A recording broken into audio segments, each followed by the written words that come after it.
Today's video is on seam sealers from 3M. I recommend you go on the 3M YouTube channel and watch their videos on how to use them, replacing panels and using seam sealers.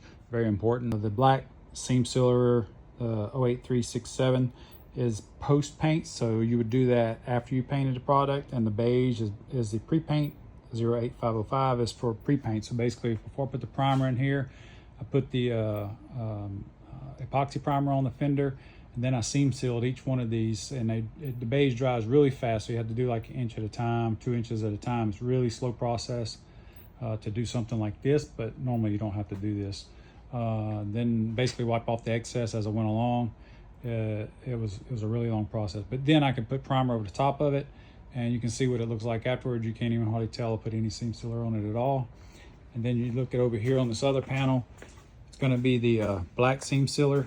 I put this panel in here. I put the seam sealer on the inside, on this inside edge, keep moisture and water out of it. This riveted area I didn't put any on because it doesn't really need it. It's going to kind of seal itself, but it is painted on the inside also. Everything's treated on the inside of this panel, so it doesn't have to worry about it. Even if it does get moisture in there, it's not going to rust. So pre-treatment, rust treatment, everything else. The other thing is this stuff is like 80 bucks a tube.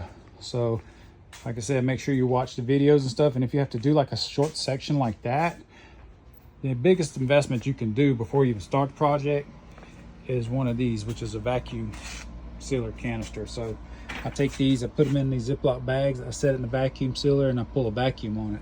What that does is stops it from drying up in between, because these will, if you leave them outside, they will dry up in a matter of a month or so. And when you go to use it again, you just wasted $80. So that's another trick that I use. And by the time you get done wasting a bunch of these doing your project, you could basically buy one of these setups, a vacuum setup. You can look it up as a vacuum canister for like 3D printing and stuff like that. You can get them pretty cheap.